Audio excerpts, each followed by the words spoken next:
Everybody, it's Mike Jeffers, Chicago Jazz Magazine, ChicagoJazz.com, and welcome to another Around Town. We are doing a whole Chicago Jazz Fest preview around town this week, and I'm happy enough to jump on with Marques Carroll. He is going to have his quintet at the Chicago Jazz Fest, September 3rd, 12:40 p.m. to 1:35 p.m. on the Von Freeman stage right there in the Promenade. Can't miss it. I'm sure a lot of you have been to the fest in the past. The Von Freeman stage is back, and that's always brings a lot of fire to that stage. There's always a lot of excitement and energy happening with those groups that are in that stage. It's a great place to hear music and also get to meet the musicians afterwards. So Marques, thanks for jumping on. Thanks for being here, and congratulations on being at Chicago Jazz Fest this year. Yeah, I'm excited, man. I've done the fest with many other ensembles. I think the last time was with the Yes Ted, actually, on that Von Freeman stage. So I'm happy. Mike Alamano was a big part of me actually getting here this year. We talked a bit, and he's like, "You got to reach out to these folks and let's get it happening." So I'm super excited, man. You know, we released this record, The Ancestors Call, last year, and we've played it for a lot of folks. We did Hyde Park Fest last year. It got great response. We got a Grammy consideration for Best Record of the Year last year, which was dope. And so I'm happy to be able to perform this for the people of Chicago, man. You know, it's something that needs to be heard, you know. Well, let's talk about that, because Ancestors Call, and I obviously you're like one of the musicians in Chicago that always has a social media presence. So you're always jumping on live. And you're playing, we talked about before we started this, Andy's Jazz Showcase. Now Winters, you're going back to the second time. But the other thing I like about you a lot is that you have a meaning behind everything you're doing. And when you look at your website and you look over what Ancestors Call is about, it's really fascinating. It's really, you're paying homage to the ancestors that are alive in all of us, is what it says right there on the website. I love that. So talk a little bit about that. Yeah, man, the pandemic was crazy, right? For me it was Fairly, I hope for a lot of people I hope for a lot of people it was about being reflective. I went inward about what I was doing as an artist and what I wasn't doing. I hadn't recorded a record yet, and I said I was going to. And so I was like, well, why not record a record in the pandemic, number one? But I was thinking about the music and what I wanted. I didn't want it to just be a record of standards, and a lot of people do that, and that's cool. I was kind of struggling as an artist. I was struggling musically, like who I was, and I started thinking about the people who have been in my life, the people who have come before me, us, our ancestors as Americans as well. And we were going through a lot of stuff. George Floyd thing had happened. We are socially dealing with a lot of things as human beings, and I was thinking, like, man, what would our ancestors say to us right now? Would they be proud of us? Would they be like, hey, did you listen to what we said? Did you follow what we did? Did you learn from our mistakes? And that's kind of where I was at when I started writing this music. And each track it goes in this order of deliberate meaning of the ancestors calling us. You can hear within the drums of what's happening up front. And that's like the beginning of the makeup of our American history, really speaking about slavery, so to speak, and the foundation of us.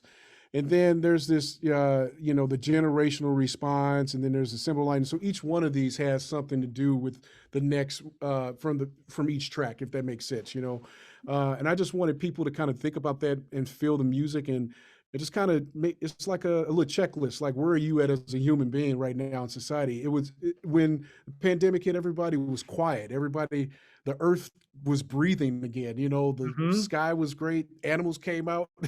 Yeah. It was like one of, and then since then, we're all kind of back into this fight or flight mode. And I just go back to that record, man. I'm really proud of it, of what I was trying to say. And I think I'll put it this way: each time I perform, I get somebody that says, I get that, or I felt that. And that's, to me, the most important thing. It's interesting what you're talking about, because it's right in line with the way I operate too. And when the pandemic hits and all of the stuff that I was doing with the magazine and all the videos and all that stuff, I started doing more videos and everything like that. And I was at another venue for a while, opening that up. And it just kind of made me kind of stop, sit back, reflect, and kind of think about what direction am I heading? What is the purpose behind all this stuff? Without even going Right. backwards, just thinking within and thinking about what I got to get refocused here. Everybody's all over the place. And I love what Right. you're Right. talking about, because then when you back it up and you think about the ancestry of just all in general, right? Let alone just Right. your family.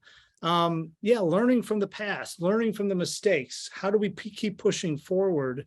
And I think as an Right. artist too, I mean, as an artist, I think a lot of people see you up on stage and they're like, oh man, Marques is cranking, man. Look at that. He's having a grand old time and everything else. But you've got inside, there's a lot of wheels that have to get pushing in the right direction. There's a lot of background stuff, practicing, learning things, Oh yeah. expanding Right. your Right. playing Right. that a lot of people don't realize. And thinking of your music on this recording, the way you're presenting it, is really interesting. I'm glad you did it. And I'm glad you called it Ancestors Call. Yeah, man, it was yeah, I'm just thrilled with it, man. It's and I asked a lot from my guys during the pandemic cuz we were holding patio sessions at my Yeah. place and we would just jam, I mean, doing live stream stuff. And then I started writing music and I was like I got in this writing mode. I traveled a little bit and took some vacations and I was writing again and I hadn't written in a long time, so I was like I need to do something. And I got to, work with my buddy Nick Broste, who engineered the recording. We went to college together, the whole thing. And as it just came together, I told the guys, I wrote stories behind each tune also. So it wasn't like, here's the music. It was like, this is what this is about. And I let those guys sit with it for like weeks. Like, I need you to understand where I'm coming from. So when we go record, we're all on the same page.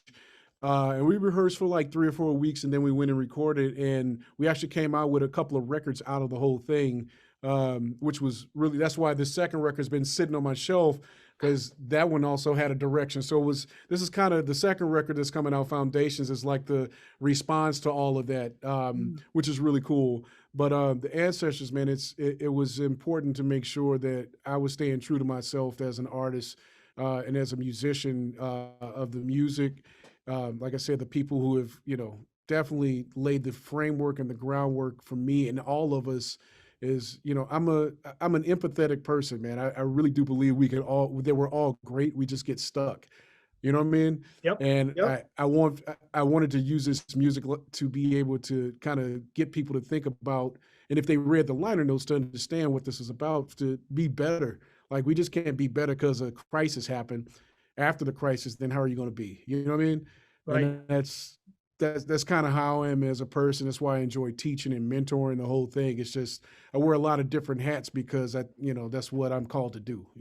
Well, and I mean, there's a couple things there, and one of them being, it's really tough for a lot of people to get unstuck. People get Yeah. stuck, then they get depressed or they get anxiety, and they can't get unstuck, and it kind of stifles them. So that's a difficult situation. But then also mentoring and doing education and passing on what you've learned to the next generation, and your mistakes and your successes, and passing them on to the next generation. I mean, we just talked, you're teaching one place, you're heading over to UIC to teach some more. I mean, you're passing it Yeah. along, and you're still playing and you're still writing. I mean, there's a lot there that a student can learn from, because I mean, you got a lot going on. Man, I'm a father too. I got a 12-year-old daughter. Jeez. Oh So, man. man, I gotta. It's funny. My alums. I've been teaching at Chicago Jazzwood Academy 16 years now, and it amazes me. I've had several alums come back in the building. We follow our guys all the way through, meaningful employment. They come back Yeah. at 25 and they still are related, connected to this place. And I saw a kid today. We stay in touch on Instagram and Facebook, and he's like, Mr. Carroll, I see you out here. And I was like, yeah, and he's struggling a little bit. And we talked about that. I told him, I said, the reason why I do this is because somebody else did it for me. I grew up, having the luxury, and I say it's a luxury, man, that Clark Terry, was in my life because he was friends with my grandfather. And I always bring it up because I had no idea who he was.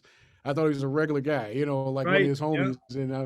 homies. But the stuff he instilled in me and all the older people, I hung out with old people a lot, and I learned how to shut up and listen and just learn, and Yeah. I try to pass that stuff on to my students, but also try to pass it on to people when I'm playing, man. I always, if you come to one of my shows, you're going to hear me require people to, at the end of my show, to remember to love each other, respect one another, even if you disagree with one another. That is to me, it's a big thing about being just a good human being. We're all going to make mistakes. We're not perfect. And I think, the reason why that album came out and the next one is because of that. I want folks to get it. I really do. Yeah. I believe a lot of the crap that we deal with as human beings around the globe, but specifically in our home, can be fixed if folks would actually just stand still for a second and be better. Yeah. Yeah. No. Hey, I totally agree. And, I can't wait to hear you at the Jazz Fest. So a Marques Carroll Quintet, September 3rd, 12:40 p.m. to 1:35 p.m. at the Von Freeman stage. It's on the North Promenade there, right in Millennium Park. Of course, Chicago Jazz Magazine is going to be on the South Promenade, just on the other side of the bean. So stop by and say hi and then go see Marques. Now, the other thing that I really dig about you and your playing and all that stuff is that you mix in all these genres. And I'm a huge believer in like Chicago Jazz Fest or any jazz fest, just since we're talking about that, it could be in general, is like the trade show for jazz in that specific city. And I say it every year, I say it all the time.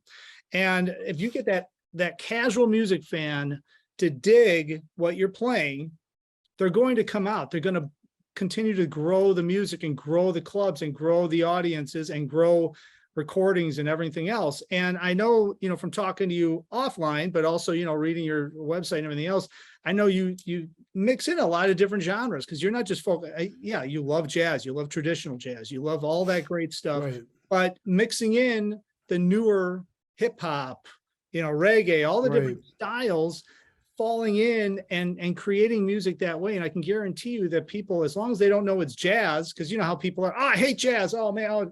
But then they hear it and they like it. They're like, oh man, what's this?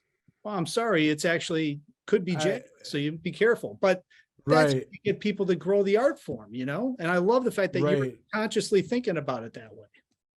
Yeah, man. I got it's funny. We played at Andy's a couple of weeks ago, and it never fails. I got somebody at the end of the night. They were like, "This is my first time at a jazz club. I didn't know what it was," Yeah. and and it makes me feel good that we can. I say I create music. I really stopped calling myself a jazz musician. No, no, I don't want to offend anybody, but Right. for me, it's just music, man. I want people to feel good. I heard Robert Glasper talk about this, about, being able to push the music forward. Like, every socially, aware musician and artist, in my opinion, always paid attention to what was happening around them. I think about like, you look at the folks who created bebop, which is Bird and Monk and Powell. You look at Mingus, what they were doing socially with their music. Max Roach, Nina Simone, Lewis. I mean, Pops. Yep. You right? They used what was happening around them that was popular music and put it and created with that. Right? I grew up listening to everything that you just said. So it's funny that some folks like, well, are you Latin? I'm like, no, but it's something I grew up checking out. So Right. it's like, how can I not? If you listen to Symbol of the Enlightenment, it's kind of got like this vibe, but then at the end it goes into a vamp kind of thing. There's also like my buddy's like, you put in a Michael Jackson quote. I was like, it is there. I don't know how it happened, but it's there, right? And it's like, I want folks to get, to understand that what you think jazz music is not what it is. Right. It should always be progressing. We need to, as I teach at UIC this year, it's funny being able to go in there and say, okay, well, you need to know the foundation, but what are you saying with that? Right? Yep. Like if you teach a young person the English language, as you learn that, that's a skill set, that's a tool. Now, what are you saying with your voice? Right. And so you're going to be influenced by all the stuff around you. And that's music, that's food, that's culture, it's everything, and I'm middle aged now, which is hilarious. And like trying to understand what's going on right now, plus what I grew up with, right? You know what I mean? And today's times are completely different. I don't like sounding like an old man, but I'm like, man, sometimes I don't get it. You're younger than me. So, I get it, but you're younger than me. So, But you know what I'm saying, Oh, yeah. but I've always been that way. I think musically, it's like I love playing tradition. I love playing, Louis Armstrong, Hot 5, Hot 7. I toured with Basie for a couple years. That was Right. man, a highlight to be able to play that music on a high level for a couple of years was amazing, right? But as I write, I don't tend to write in the tradition of what, you know, the bebop is or what a standard is. I think on the next record, we do one standard tune. And my friend that heard it was like, she came out last week and she's like, I didn't know what it was until you got into it, and it messed my mind up. And I was like, right, I don't, you should know, you should hear it if you understand, you know, no typical jazz stuff, but it's like, I want to reharmonize that. I want to put a different groove on that. And at the end of the day, man, it's like I said, if you're not tapping your foot, if you're not feeling it right here, you know, then I didn't do my job. You know, I wasn't present, and I want everybody on that stage to be present because we're trying to move people, you know? Yep. Yep. Well, and that's the whole purpose of music, isn't it? Last time I Right. checked.